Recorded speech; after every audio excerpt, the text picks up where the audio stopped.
Prepare-se para o Enem, pois seu sonho tem que continuar. Se você consegue sonhar, você consegue realizar. Faça a coisa certa. Faça Grupo FAEF. FAIP-FAEF.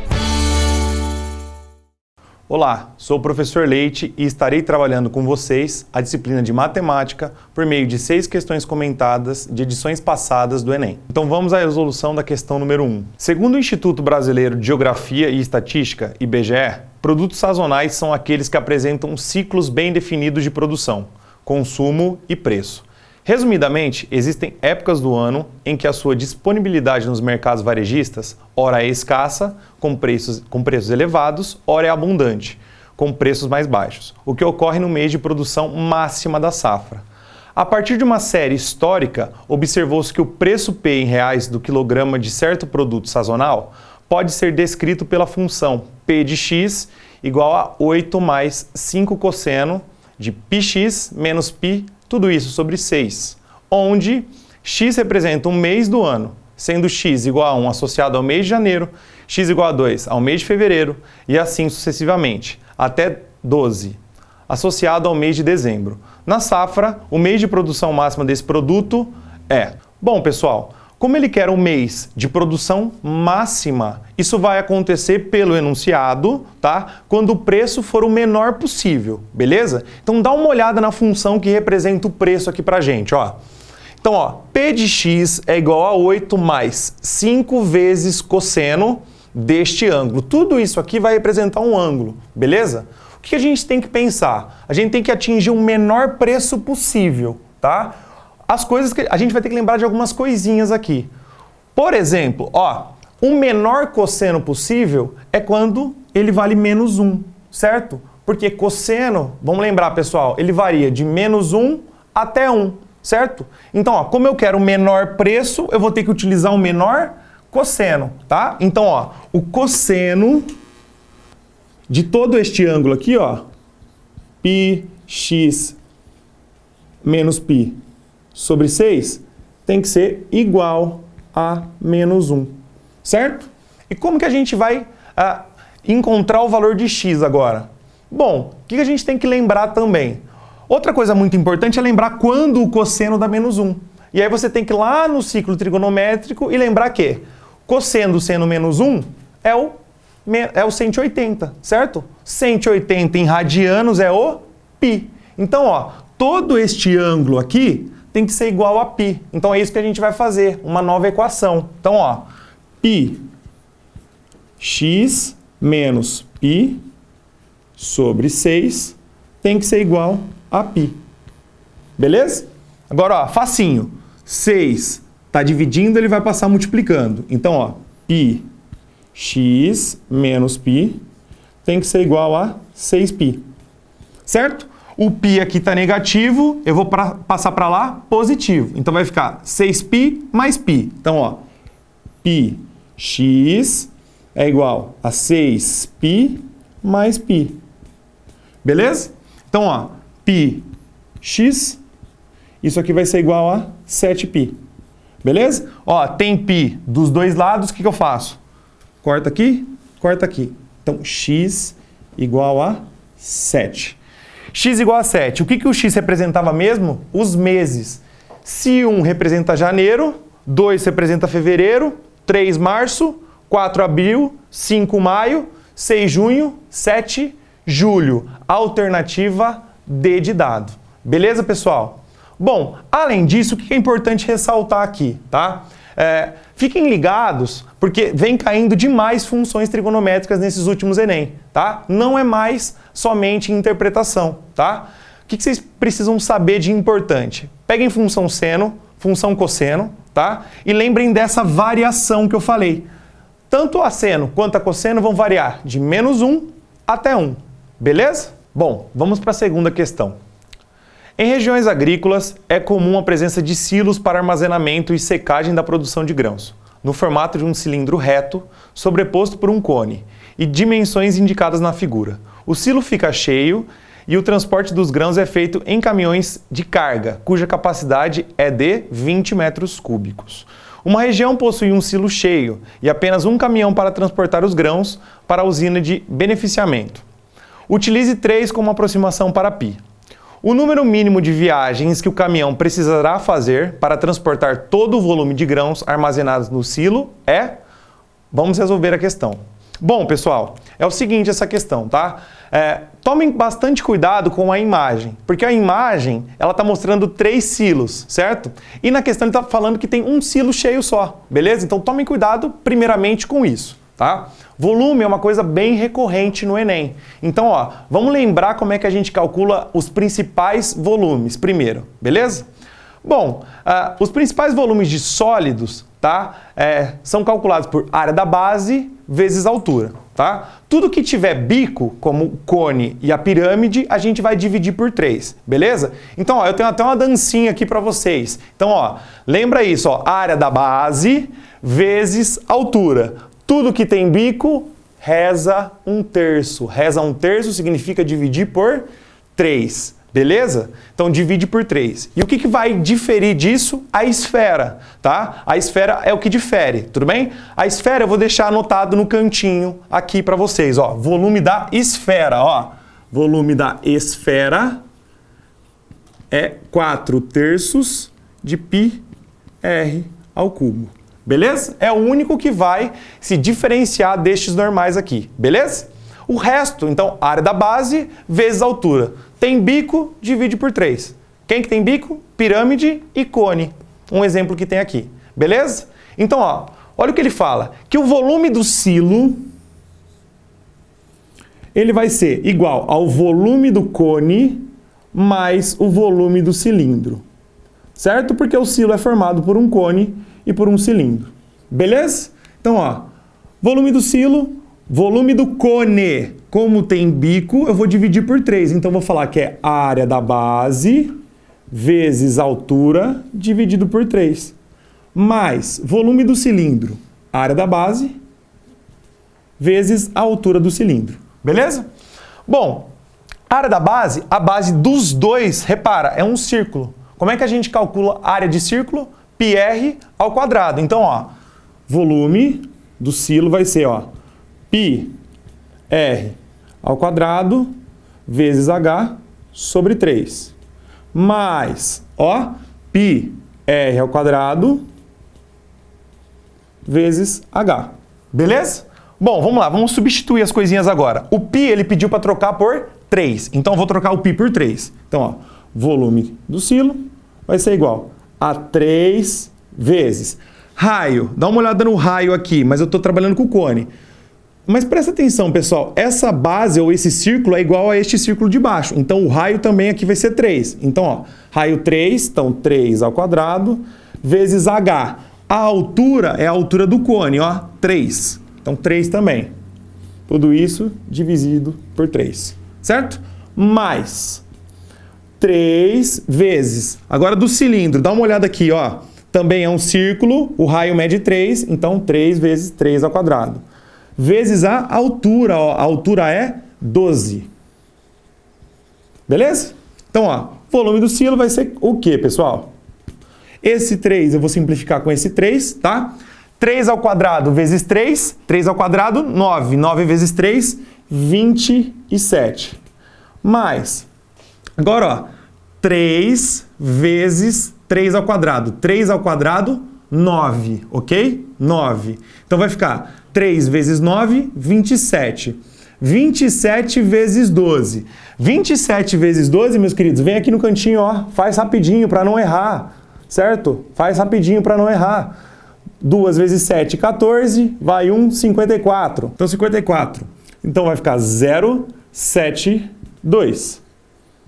Soma 4, 2, 1. Então, dá 324. Então, ficou 27 mais 324, tá? Então, ó, o volume do silo vai ser igual a 351 metros cúbicos. tá? Então, se estava tudo em metro, vira metro cúbico, porque eu estou trabalhando com medida de volume, beleza? Acabou a questão, professor? Não. O que ele está pedindo? Ele está pedindo quantas viagens de caminhão vão ser necessárias para carregar tudo isso aqui. O que vocês vão ter que fazer ainda? Pegar isso aqui e dividir pela quantidade que cada caminhão consegue levar. Como é 20, então vou pegar isso aqui e vou dividir por 20. Então, ó, pega isso, divide por 20, ó. 351 dividido por 20. Na hora que você divide, ó, vai dar 1, sobrou 15. Abaixou 1, certo? Vai dar 7, beleza? 7, 20 vezes 7, 140. Sobrou 11. Pessoal, então vai dar 17, alguma coisa. Se você olhar nas respostas, eu vou ter 17 e 18. Se você colocar 17, ó, errou, certo? Porque ele quer levar todo esse carregamento aqui, todos esses 351 metros cúbicos, certo? Então, ó, eu vou ter que fazer mais uma viagem, não com o carregamento completo, mas para carregar esses 11 metros cúbicos que sobrou. Então, ó, eu vou fazer 17 mais 1. Então, eu tenho que fazer 18 viagens. Beleza? Fechou? Então, ó, essa questão é muito importante, em primeiro lugar, para você relembrar volume. Então, volume é muito importante. Vai cair uma questão de Enem do volume, certo? E também, pessoal, outra coisa muito importante quando a gente está trabalhando com sólido, você saber o nome, tá? Porque às vezes o Enem ele só te pede um nome daquele sólido. Então, dê uma olhada em nome de prisma, tá? Troncos, tá? Eu até dou uma indicação. Enem 2013. Sabe a forma de bolo da avó, do pudim? Ele pergunta por quais sólidos essa forminha é formada, tá? E são 2 troncos de cone. Beleza, pessoal? Deem uma olhada nisso aí, que com certeza vai cair. Vamos para a terceira questão. Uma administração municipal encomendou a pintura de 10 placas de sinalização para colocar em seu pátio de estacionamento. O profissional contratado para o serviço inicial pintará o fundo de 10 placas e cobrará um valor de acordo com a área total dessas placas. O formato de cada placa é um círculo de diâmetro D igual a 40 centímetros que tangencia lados de um retângulo, sendo que o comprimento total dessa placa é H igual a 60 centímetros, conforme ilustrado na figura. Use 3,14 como aproximação para π. Qual é a soma das medidas das áreas em centímetros quadrados das 10 placas?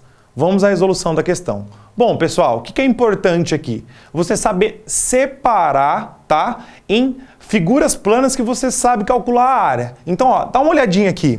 Eu separei aquele círculo e o retângulo em um retângulo e um semicírculo. Então, como que você faz isso? Faz um traço, ó, exatamente no meio do círculo lá, ó, e você acaba transformando então num retângulo e num semicírculo. Essas figuras são áreas que você deve saber para o Enem, tá? Principalmente de círculo, semicírculo e retângulo, beleza? Então, ó, vem comigo. Agora vamos colocar as medidas que ele deu no enunciado. Bom, ele falou que esta medida D mede 40 centímetros e ela é o diâmetro. Este carinha aqui que eu tracei é o diâmetro. Então, ó, 40 centímetros, certo? 40 centímetros. Se aqui mede 40, aqui embaixo também vai ter que medir 40 centímetros, beleza? E o que é mais importante, ó? Tudo mede 60. Logo, ó, só essa medida aqui, como ela é um semicírculo, vamos supor que aqui seja o centro, ó. O que é isso aqui? Eu estou traçando o meu raio, certo? Se o diâmetro é 40, o raio tem que ser 20, certo? Então, ó, olha o que a gente tem.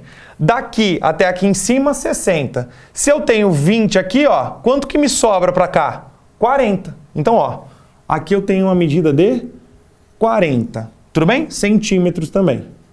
Beleza? Então, ó, do jeito que tá, já descobrimos tudo que precisamos para chegar na área desta figura. Então, ó, eu tenho um quadrado, na verdade, nem é um retângulo mais, certo? Tenho um quadrado e tenho um semicírculo de raio 20. Então, pronto, ó, vamos encontrar a área que é o que ele quer. A área, então, vai ser a área do quadrado mais a área do semicírculo. Então, essa vai dar a área da placa, AP. Então, ó, a área da placa, a área do quadrado. A área do quadrado é lado ao quadrado. Mais a área do semicírculo. Se um círculo é πr ao quadrado, semicírculo é só dividir por 2. Então, ó, πr quadrado dividido por 2. Então, ó, a área da placa vai ser igual L ao quadrado. L ao lado vale 40. Então, 40 ao quadrado. Mais π, ele pediu agora para jogar 3,14. Certo? R, 20. Então, 20 ao quadrado. Tudo isso dividido por 2. Então, querido, 40 ao quadrado é a mesma coisa que 40 vezes 40. Isso dá 1.600. Mas, ó, vamos fazer por partes aqui, com calma, não vai errar aqui, ó. 3,14 vezes 20 vezes 20, 400. Então, ó, 400 dividido por 2. Certo? Então, ó, a área da placa vai ser igual a 1.600 mais, ó, faz a divisão aqui primeiro, tá? Você não precisa multiplicar e depois dividir. Faz a simplificação. Então, 400 por 2, 200. Então, vai ficar, ó, 3,14 vezes 200. Certo? Então, ó, a área da placa vai ser igual a 1.600 mais, vamos lá, faz devagarzinho, vem aqui no cantinho, 3,14 vezes 200. Ó, 0, 0, 2 vezes 4, 8, 2, 6. Duas casas para vírgula, 628. Então, vai ficar 1.600 mais 628.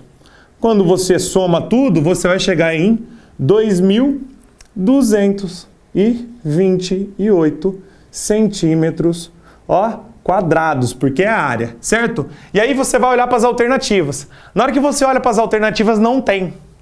E aí você pensa, errei. Apaga tudo. Não, leia o texto com calma. Tá escrito que ele vai pintar 10 placas, certo? Se ele vai pintar 10 placas, você achou a área de uma placa só. O que você tem que fazer agora? Multiplicar por 10. Quando você multiplica isso aqui por 10, querido, ó,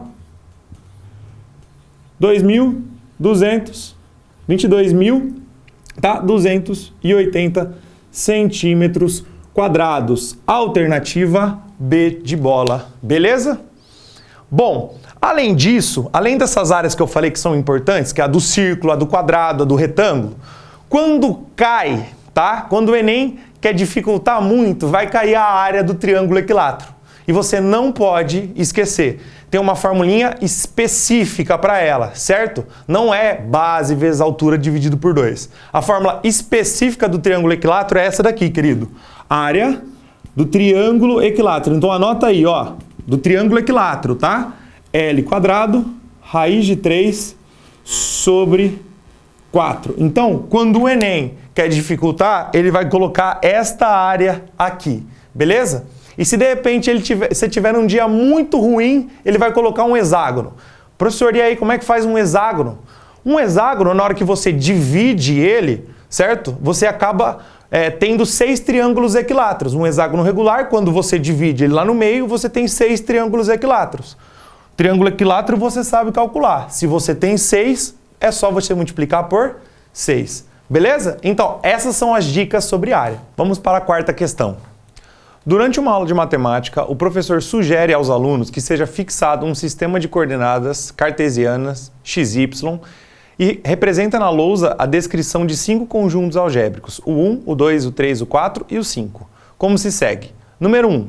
É a circunferência de equação x² mais y² igual a 9. Número 2. É a parábola da equação y é igual a menos x² menos 1, com x variando de menos 1 a 1.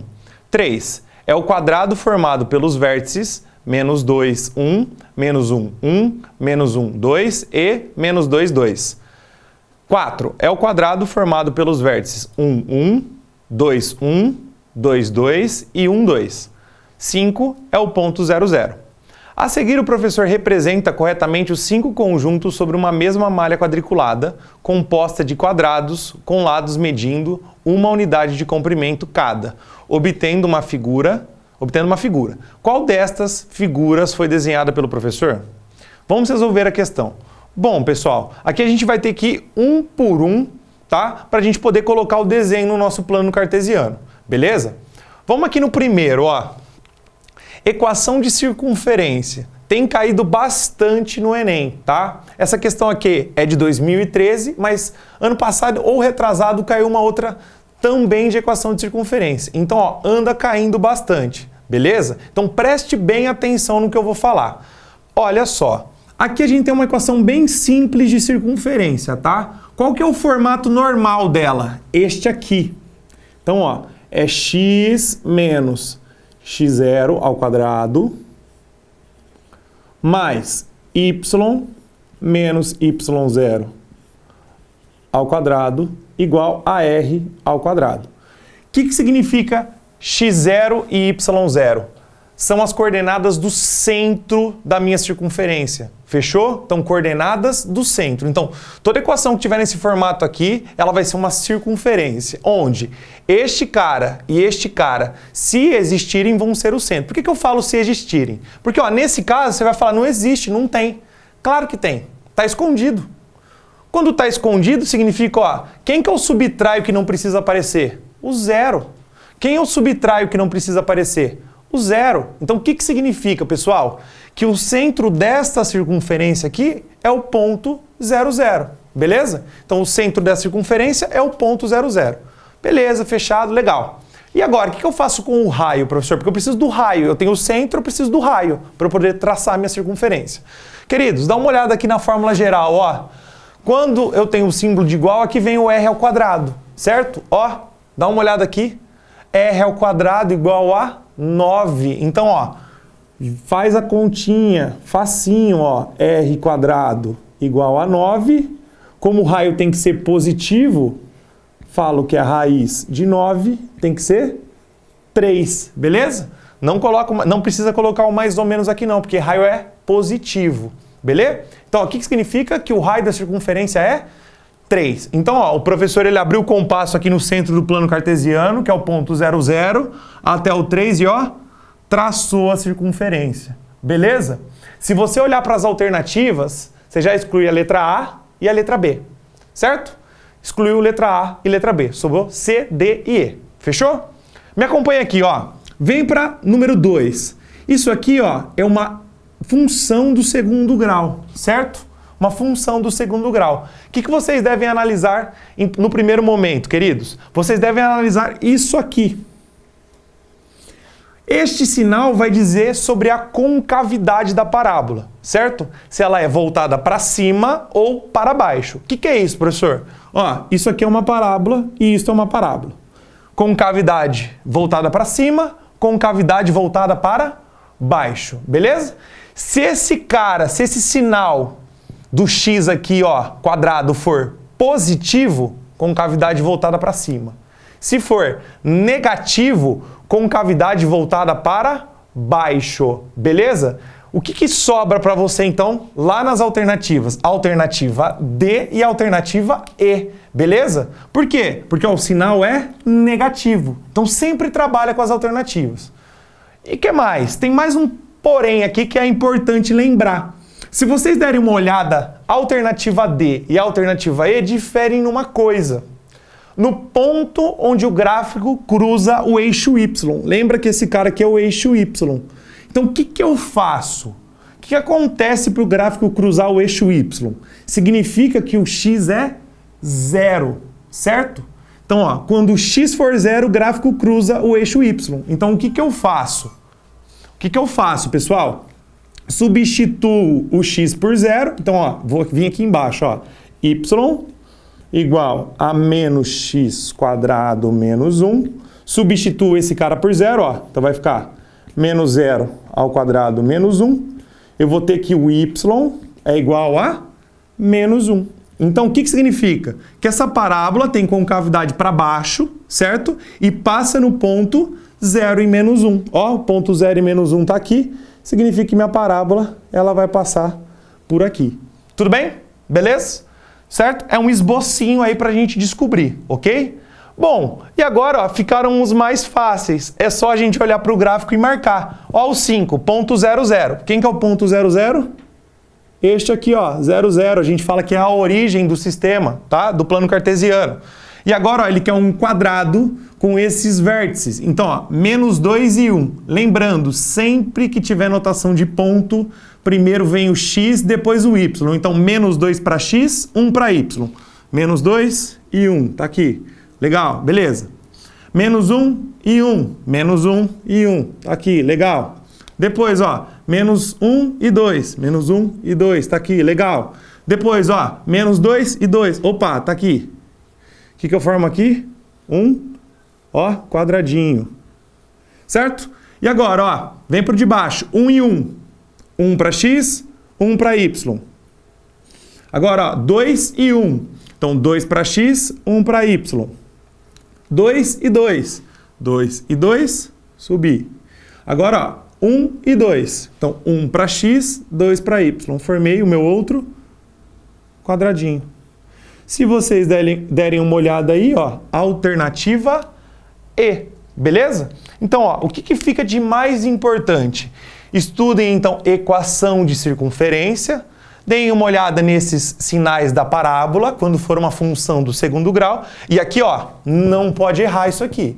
Se cair para você colocar ponto em plano cartesiano, não pode errar. Além disso, na geometria analítica, deem uma estudada em equação de reta, certo? Equação de reta. Também a gente pode lembrar aí de uma função afim ou função do primeiro grau, certo? Equação de reta. Como é que é a equação de reta? Y igual a x mais b. Se a gente estiver trabalhando aí na geometria analítica, lembra que este carinha aqui, que é o A, significa o coeficiente angular. Então, é como a reta vai estar inclinada. E a mesma coisa vai dizer sobre a reta o sinal que está no x, certo? O sinal que está aqui multiplicando o x, ok? Se o sinal for positivo, reta crescente. Se o sinal for negativo, reta decrescente. Beleza? Então, essas são as dicas da questão 4. Vamos à questão número 5. Um desenhista projetista deverá desenhar uma tampa de panela em forma circular. Para realizar esse desenho, ela dispõe, no momento, de apenas um compasso, cujo comprimento das hastes é 10 centímetros, um transferidor e uma folha de papel com um plano cartesiano. Para esboçar o desenho dessa tampa, ela afastou as hastes do compasso de forma que o ângulo formado por elas fosse de 120 graus. A ponta seca está representada pelo ponto C e a ponta do grafite está representada pelo ponto B. A cabeça do compasso será representada pelo ponto A, conforme a figura. Após concluir o desenho, ela o encaminha para o setor de produção. Ao receber o desenho com a indicação do raio da tampa, verificará em qual intervalo este se encontra e decidirá o tipo de material a ser utilizado na sua fabricação, de acordo com os dados. Então tem uma tabela, tipo de material e intervalo de valores do raio, em centímetros. Então o tipo de material 1 é de 0 até 5, o 2 é de 5 até 10, o 3 é de 10 a 15, o 4 de 15 a 21 e o 5 de 21 até 40. Considere 1,7 como uma aproximação para raiz de 3, e ele pergunta, o tipo de material a ser utilizado pelo setor de produção será de... Vamos à resolução da questão. Presta atenção, pessoal, existem dois jeitos de resolver isso aqui, beleza? Então, ó, o primeiro é pela lei dos cossenos, certo? Então, ó, vem aqui no cantinho junto comigo para a gente lembrar o que é a lei dos cossenos. Então, ó, eu vou dar um triângulo para você, eu vou ter um ângulo e vou ter a informação dos lados, beleza? Então, 3 lados, um ângulo. Como que eu faço a lei dos cossenos? Presta bem atenção. Eu sempre vou começar, ó, pelo lado oposto ao ângulo. Então, ó, começo sempre pelo lado oposto ao ângulo. Eu começo como se fosse um Pitágoras, ó. A ao quadrado é igual. Agora, ó, B quadrado mais C quadrado. B quadrado mais C ao quadrado. Certo? Isso aqui é o que vocês conhecem como Pitágoras. Mas, ó, isso aqui não é um triângulo retângulo. Então, ó, tem continuidade. Qual que é a continuidade? Ó, menos 2 vezes. Esse vezes esse, mas só que não ao quadrado, só os lados normais. Então, ó, B, C, Queridos, é lei dos cossenos, então, ó, vezes o cosseno do ângulo alfa. Pronto. Então, ó, vou começar pelo lado oposto ao ângulo, então, a quadrado igual a b quadrado mais c quadrado, menos 2bc vezes o cosseno de alfa. Tudo bem? Então, ó, agora vem pra cá. Vê se não parece isso aqui, ó. Isso aqui é como se fosse o nosso compasso. Ponta seca aqui no C, aberta aqui no B. Esse X vai representar o raio. Se as hastes medem 10, cada haste mede 10. Beleza? Então, 10, 10, o ângulo de 120 e o outro lado X é o que eu quero. Então, ó, lembrando, ó, eu começo sempre pelo lado oposto ao ângulo. Então, ó, X ao quadrado vai ser igual a quanto, pessoal? A 10 quadrado mais 10 quadrado, que são os outros dois lados, menos duas vezes 10 vezes 10. Cosseno de 120. Então, ó, cosseno de 120. X quadrado é igual 10 quadrado mais 10 quadrado, então vai ficar 100 mais 100. Menos, ó, menos 200. Então, menos 200 vezes cosseno de 120. Aí vai ter que lembrar. Cosseno de 120, ó, é negativo, vale menos meio. Tem que lembrar, certo? Então, ó, menos meio vezes 200, menos 200, vai dar, ó, simplifico, simplifico, 100. Menos com menos na multiplicação, mais, então, mais 100. Então, ó, x quadrado é igual a 100 mais 100 mais 100. Na hora que você soma tudo, ó, o que você tem? X quadrado igual a 300. Queridos, de novo, mesma coisa. Como eu estou me tratando de medida, eu nem vou considerar a negativa. Então, ó, o x vai ser raiz de 300. Beleza? Bom, para fazer rapidinho isso aqui, o que você pode fazer? Ó, tem algumas estratégias, como essa daqui. Raiz de 300 é a mesma coisa que raiz de 3 vezes 100. Raiz de 3, a gente sabe que ela não é exata. Só que, ó, lá ele pediu pra gente colocar como se fosse 1,7. Então, ó, isso aqui é a mesma coisa que 1,7, que é a raiz de 3, vezes raiz de 100. Raiz de 100 é quanto? 10. Então, isso aqui vai dar 17. Então, ó, o que isso significa? Que esse x mede 17. Se x é 17, x é o raio. Se o raio vale 17, então eu vou ter que pegar um material tipo 4, beleza? Então, ó, desse jeito a gente acaba resolvendo por lei dos cossenos. Só que tem mais um jeitinho. Vem comigo, ó. Vou pegar aqui o meu esquadro e vou traçar, ó, este segmentinho aqui, ó, em cima da seta que eu desenhei, pessoal, ó. Traço esse segmento aqui. Dá uma apagadinha aqui na seta. Vum, apaguei. Presta atenção. Aqui, o que é mais importante, tá? O que é mais importante?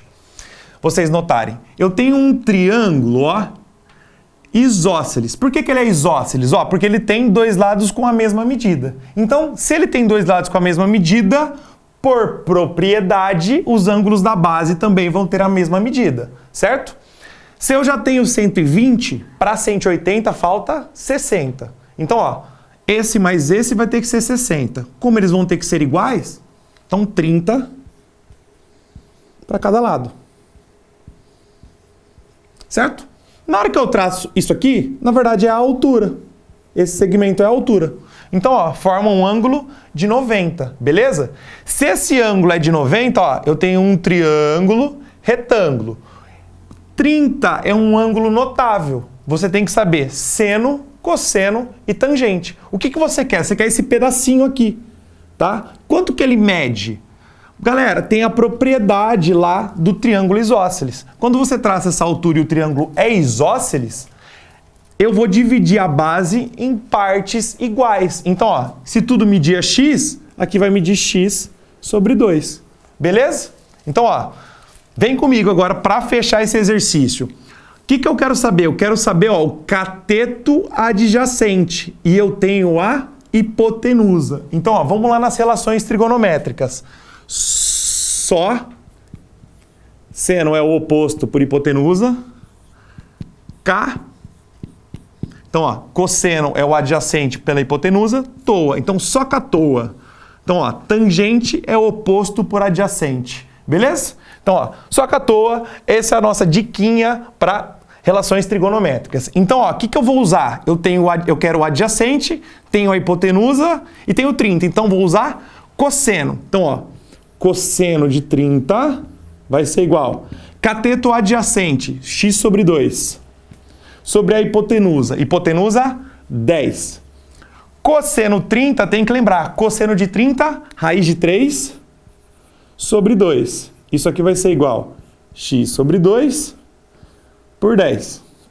Ó, quando isso aqui acontecer, você pode simplificar. Simplifica, simplifica. O 10 ele vai passar multiplicando, 10 raiz de 3. Então, ó, 10 vezes raiz de 3. Isso aqui vai ser igual a x. Raiz de 3 troca por 1,7. Então, ó, x vai ser igual a 17. Certo? Beleza? Então, ó, preste atenção em triângulos. Sempre vai ser possível você traçar uma altura, encontrar um triângulo retângulo, beleza? E também utilizar a lei dos cossenos.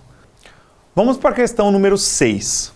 Ó, um grupo de países criou uma instituição responsável por organizar o Programa Internacional de Nivelamento de Estudos, PINE, com o objetivo de melhorar os índices mundiais de educação. Em sua sede, foi construída uma escultura suspensa com a logomarca oficial do programa, em 3 dimensões, que é formada por suas iniciais, conforme mostrada na figura, PINE. Essa escultura está suspensa por cabos de aço, de maneira que o espaçamento entre as letras adjacentes é o mesmo. Todas têm igual espessura e ficam dispostas em posição ortogonal ao solo, como ilustrado a seguir.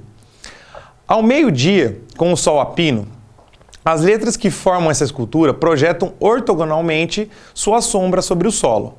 A sombra projetada no solo é... Bom, projeção, a gente vai trabalhar com esse conceito mesmo, como se fosse uma sombra, tá? Então, toda vez que for projeção, lembra de uma sombra, beleza? E isso está diretamente ligado a uma vista, depende de onde você está vendo isso, certo? Então, ó, vamos pensar nessa questão. Então, o sol, meio-dia batendo aqui na placa, certo? Então, ele está bem acima da placa, beleza? Ele quer saber, se você olhar de cima, que tipo de sombra você vai estar vendo. Então tem as opções A, B, C, D, E e E. Presta atenção. Pega algumas coisinhas que está no enunciado. Ele não falou que tem a mesma distância entre as placas? Dá uma olhada no item A. O item A está tudo junto. Vai ser o item A? Não. Certo? Se você analisar de forma rápida ali, você já vai dar para perceber que é direto. Ó, item E, tá? Porque é a única que mantém o mesmo espaçamento. Mas vem aqui para entender um pouquinho sobre projeção. Ó, se as placas vão ter a mesma espessura, certo? O sol vai bater aqui em cima, o que eu vou enxergar? Eu só vou enxergar tipo uns retângulozinhos aqui embaixo. Então, ó, neste caso aqui do P, ó, eu vou enxergar com um retângulozinho aqui. Então, ó, vai ter um retângulozinho pintado aqui. Certo? Pintei o retângulozinho aqui no chão. O I, a mesma coisa, só que um retângulozinho agora um pouquinho menor. Certo? O N, ó, mantendo o mesmo espaçamento, o maior retângulo de todos, certo? E por fim, o E. Ele vai ser um pouquinho menor que o N, mas vai ser maior do que o P, certo? Então, ó. Logo, eu vou bater o olho nas alternativas e vou falar o quê, pessoal? Que a alternativa E mantém o mesmo espaçamento e se você olhar, ó, o N, que seria a terceira letra, é o maior de todos. O I, que é a segunda letra, é o menorzinho. Faz sentido. Pessoal, mas você pode falar para mim assim, mas ele não falou que tem a mesma espessura? Sim, a mesma espessura. A espessura a gente está contando para o fundo, beleza? E não para o comprimento aqui da letra, beleza? Cada letra vai ter um comprimento diferente. Bom, isso aqui cai ano sim, ano também no Enem, tá? Desde 2013 caiu por volta aí de 4, 5 questões sobre projeção no Enem, certo? Pelo menos uma aí em cada ano também, beleza? Tudo bem? Então, ó, projeção, tá? Vistas, tudo bem? Certo? Porque, ó, eu poderia falar, eu quero projetar essa palavra lá no fundo, tá? No plano do fundo e não no chão. Então, ó, tudo vai depender de onde ele pedir para você projetar, certo? Tem uma questão bem famosa do Enem, que é uma questão da escada, certo? Se eu não me engano, 2016. Dá uma olhadinha nela. Tem uma escada e ele pede uma pessoa olhando de cima, certo? Qual que é a projeção dessa escada no chão? Beleza? Então, ó, isso aí é uma vista, tudo vai depender de onde eu tô vendo e onde eu quero projetar. Beleza? Então, essa foi a dica sobre projeções. Queridos alunos, muito obrigado pela companhia. Foi um prazer gravar esta aula para vocês. Espero que tenham um ótimo desempenho no Enem. Se você quiser ter acesso ao material teórico a partir do qual houve embasamento para a aula, é só procurar o pessoal do Grupo FAEF por meio do WhatsApp 14 99600 7788. E lembrando, bem agora, após a finalização deste vídeo, haverá live no Instagram da FAIP, @FAIPMarília, na qual ocorrerá um sorteio de vários prêmios, como tablet, almoço em restaurantes e bolsas de estudos. Mas atenção, somente vão concorrer aos prêmios aqueles que, além de inscritos, estiverem presentes na live. Então corre lá na live da @FAIPMarília, que o pessoal da FAIP vai explicar tudo certinho e realizará o sorteio. Um grande beijo e lembrem-se, o Grupo FAEF prepara você para o Enem e para a vida.